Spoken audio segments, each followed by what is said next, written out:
Hello everybody and welcome back to Typical City, the Josko Gvardiol. Is it happening? Is it not happening? We're all getting pretty sick of it, aren't we, to be honest? We do want it to just be pushed over the line, get our man, make it happen, City, but we have to factor in patience. We have to understand the club have a proven track record of knowing what they're doing and doing business pragmatically, logically, and future-proofing themselves from nightmare situations. We've walked away from Maguire, we've walked away from Sanchez, we've walked away from Fred, we've walked away from numerous players that we didn't deem worthy of the valuation that the club we were attempting to buy from, that we didn't deem it worthy. So I do think that we need to factor in City know what they're doing. We can't just sit there and point the finger at City and say City are having their pants pulled down. They don't know what they're doing. Sort it out, City. And they're not just sat there, in the boardroom, talking with RB Leipzig sporting director and Cheeky and Ferran across the table, just staring at each other. Just for the last 2 weeks, has that been going on? They've just been staring, playing chicken. What are you doing? What are you doing? What are you doing? You buying him? You buying him? Nah. What do you think? These are intricate. So many tiny little details go into these contracts and negotiations. We have to factor in that these people know what they're doing. So, albeit it's frustrating from the fans' point of view that the player isn't getting holding up a City shirt right now, and we're all lauding Gvardiol as the future of Manchester City's defence. That might not be the case. I still think it's going to happen, mind you. I still believe it will happen. And when it does happen, I think a lot of you have to swallow a bit of a pill and take some of that medicine. And you've been dishing it out saying City don't know what they're doing. You need to accept that maybe they do know what they're doing. If it doesn't happen, absolutely, I'll hold my hands up and say, yeah, maybe. Where I think City have dropped the ball is Laporte. That's where I think they've fucked up. I think that's where the big problem lies right now, because Secret Scout has reported, the only place that's reporting this, mind you, so take this with a pinch of salt, that City are looking for alternatives now for Gvardiol, and who wouldn't? It's not an illogical thing to predict that City are looking for alternatives, because who wouldn't? In a situation like this, the deal is dragging. It may be RB Leipzig. Maybe City keep pushing it, and maybe RB Leipzig keep moving the goalposts. And it's hard to do business with someone who keeps moving the goalposts. So maybe it's not City's fault. You have to factor in we don't know who's at fault here. Who's playing hardball, who's sticking the feet in the ground, who's making it a difficult negotiation.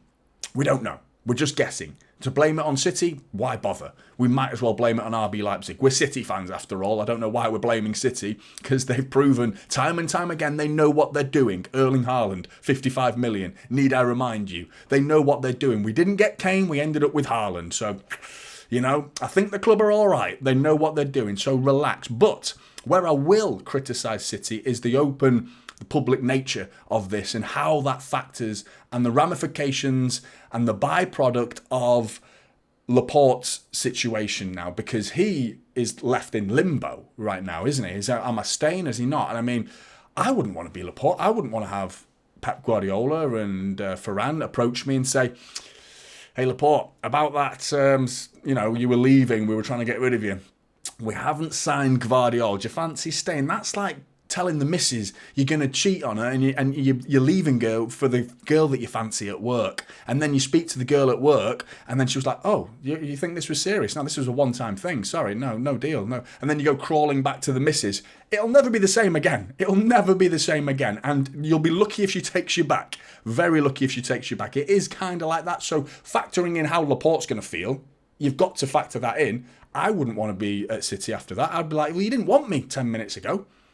That's where I think City have dropped the ball. Not in the whole Gvardiol situation. They should have kept it under wraps, not made it so public, told Laporte we have intentions of keeping you, and speak to RB Leipzig as privately as possible. I'm sure the City struggle to keep everything under wraps because certain people have mouths, and all it takes is one tiny leak, one inside man, and these things are out in the open all of a sudden. So that's where the problem lies for me. But in terms of alternatives, I've got a few for you, but I don't think any of them are going to live up to the hype of Gvardiol. Alessandro Bastoni from Inter Milan. Now, he is a worldie of a centre-back, like a pragmatic, really slow in his way he approaches the game and delicate as a defender. He doesn't lunge in. I've got my next example as an alternative, because I keep hearing about the alternatives. Who are these alternatives? Because if Laporte is one of them, that makes no sense at all. That's what will likely happen. We'll end up keeping Laporte. And yes, we've got a great centre-back, but what about the attitude? For the poor guy, man, the guy's just been disrespected. Disrespected as far as I'm concerned. But Alessandro Bastoni, 51 appearances, 20 clean sheets last season. That obviously is an Inter Milan side, an Italian defender. I can't remember the last time we had an Italian defender, if any, that springs to mind. But 60 million market value, contracted at Inter until 2028. So, the guy's tied down. Josko Gvardiol, contracted till 2027. So if we're breaking the bank for Gvardiol, might be logical to break the bank for Bastoni. Left-footed centre-back. He's good on the ball, but he's an out-and-out centre-back. That's the problem in this alternative, because he is one of the world's greatest centre-backs right now, but can he do the Gvardiol role? In all the examples and potential alternatives, they're not Gvardiol. They're not as good as Gvardiol, and that's the situation we're in right now, which I know some of you are saying, well, City need to break the bank and go extra for Gvardiol, then maybe. But right now, we're talking about alternatives. So Bastoni is a potential one, and the way he defends is, when I say slow, I mean he doesn't lunge in. He takes his time, Van Dijk-esque a little bit, where he'll backtrack, and then he'll just gently step in, and he'll tackle you he makes tackling look easy. The way he just steps in and he makes it look slow, but the ball's gone. You've lost the ball, and he's an immense tackler, and he doesn't look like he's struggling to tackle. A big guy, can cross the ball, and he can find himself on the left side of the pitch a little bit. In Inter Milan, we've seen him cross the ball a few times and get goals from doing that. So possibly one that would have to spend a lot of money to go and get, though. That's the problem. The most logical business sense alternative for me is Kimpembe. Kimpembe, for me, 27 years old, 28 million market value. So the fact that Marquinhos and Ramos were keeping him out of the Paris Saint-Germain side last season so much, he's probably got eyes elsewhere. The year before that, his numbers were huge, playing every game, playing well every game, and keeping clean sheets and doing everything you want a world-class centre-back to do. Left-footed, can play left-back. He has played left-back numerous times. On the ball, questionable, nowhere near like level of Gvardiol. The way he plays is so much more aggressive than Bastoni. You talk about the two and the way they tackle. Bastoni won't lunge in. Kimpembe absolutely does like to lunge in. He'll throw his body in. Really aggressive defender. So, yeah, I'm not sure that... I think City, it makes the most business sense because he's cheap. His contract till 2024, so he will be easily obtained. We won't have to break the bank for him, and it's an underwhelming signing compared to Gvardiol. They all will be, unfortunately. They all will be. Even keeping Laporte could well feel underwhelming, but factor in he's a world-class centre-back. He should be in the top 10 left-sided centre-backs in the world. Aymeric Laporte. He is. He absolutely is. And he's one of them. And anyway, it's frustrating. The third one and final one is David Alaba. Now, we know what David Alaba is capable of. Recently, the last 2 years ago, moved to Real Madrid from Bayern Munich, predominantly spent his time at Bayern Munich. Now he's won things at Real Madrid. 31, though, is the problem, and his market value is still high. So, contracted until 2026, so 40 million market value, would still have to spend a fair bit on him. Considering his age, it would be a high fee going up against the age. 40 million for a 31-year-old is big, no pocket change, put it that way. But last season, 44 appearances and 13 clean sheets for David Alaba, so another potential option. Pep's familiar with him as well, but that's what we're left with. And I think the most realistic alternative is keeping Laporte. And it's just the disrespect factor is the problem for me. I'm worried about how he feels about that. I think City would owe him an apology to say, look, we've openly gone out and searched for a player to replace you, and now we've come crawling back and we want you in the team. These are all hypothetical scenarios. Everything I've discussed is hypothetical situations that may well not happen. And we signed Gvardiol 2 or 3 days. We're talking about Gvardiol signing for City. I think that's going to happen. I think the near future, we're going to sign him. I'll hold my hands up if I'm wrong, and I'll be disappointed if I'm wrong, but I still believe it's going to happen. So you have to let the club use the transfer window. If the transfer shuts, hammer comes crashing down, and we have not signed any centre-back that can do the job of Gvardiol, and Gvardiol's not a City player, fair enough. Yep, got it wrong. City have dropped the ball on the situation. The particular deal with Gvardiol, maybe not so much. I think City, just that on its own, yes. Factor in Laporte, and I think that's where we've gone wrong. I think that's where the situation's turning ugly, unfortunately. And then in other news, Cancelo potentially to Barcelona with Dembele leaving Barcelona. That is going to free up some funds. Now, whether they pay all what we want for Cancelo, I don't even know what we want for Cancelo. What would you ask for Cancelo right now? A player that is a bad egg, a problem child, that kid that's causing problems in the house, like troublemaker. You know what I mean? Like, can we keep the family nice and happy?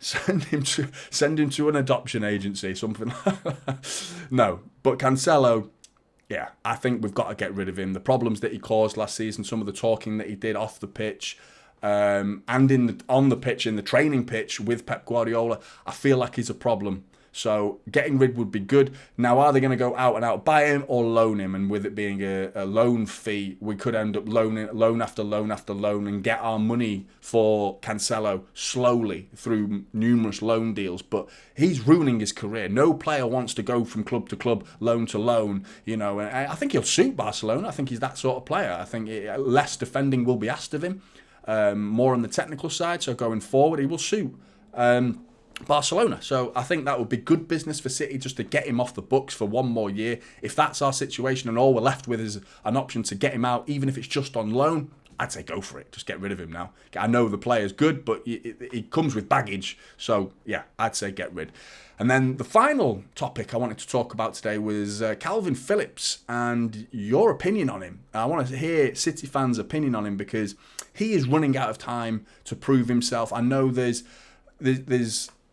the other side to it. I've heard City fans blindly defending him just because he's a nice guy, and I mean, there's no room for sentiment in this game.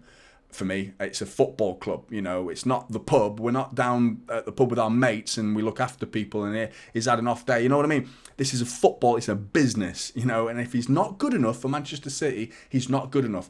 I'm not stating that he isn't good enough because he may well prove to be good enough, but he is continuously proving and making it harder to defend him. He makes it harder every time I want to talk about Kalvin Phillips. I want to talk positively. I want to. Believe me, I do. He is a nice guy, and that's a lot of why people want to talk positively about him. We have seen him do great things in a Leeds shirt. We've seen him do good things in an England shirt.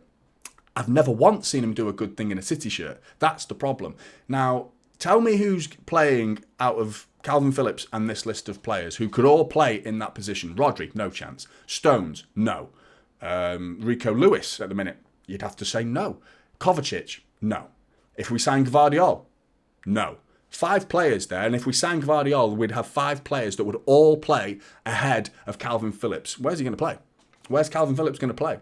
You might want him to be a City player because you have sympathy for him. He seems like a nice guy. The documentary lauded him in that way as an underdog character, but maybe City's one step too high for him. Maybe that's there's too high a level for him. That's not his side yet. He needs to drop his aims a little bit and lower his standards a little bit and go to a lesser club. Maybe. And that's a shame. I feel sorry for him. And on paper, it was good business by City because we didn't break the bank for him.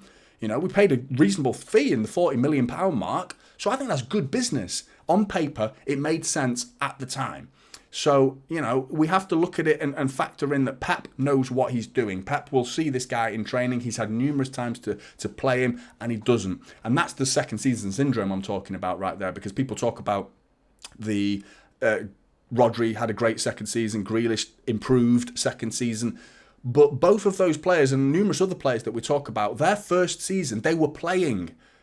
Pep trusted them. In the first season, they were given chances and Pep gave them those chances knowing that they would come good.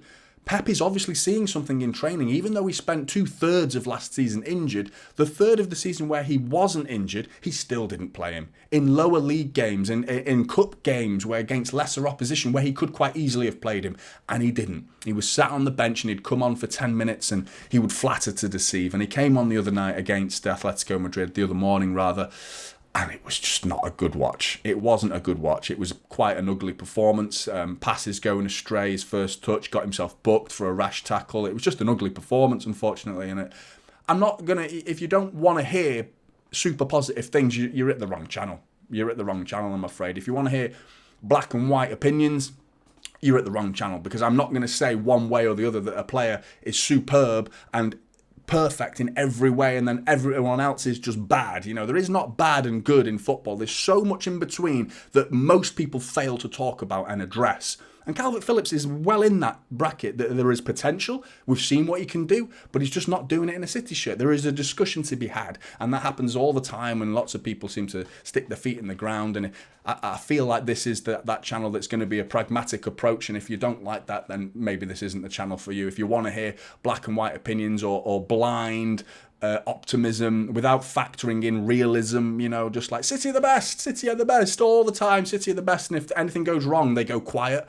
You know, you won't get that here. You won't get that here. If there are things going wrong, I'll talk about it. If there are things going well, I'll talk about it. You know, it's fair. That's the best way to approach this. So, yeah, Kalvin Phillips, big question marks for me, and it's getting, time is running out, players ahead of him. But Blues, all the topics I've made, who would you have as an alternative for Josko Gvardiol? Who would you play instead of? Who would you sign instead of? Are you happy with Laporte? And then Cancelo, I presume most of you now are probably getting used to life without Cancelo, but Barcelona, they could definitely strengthen themselves and become Champions League contenders, possibly with the addition of Cancelo. Does that worry you? Kalvin Phillips, what are your thoughts on Kalvin Phillips? Get in the comments below.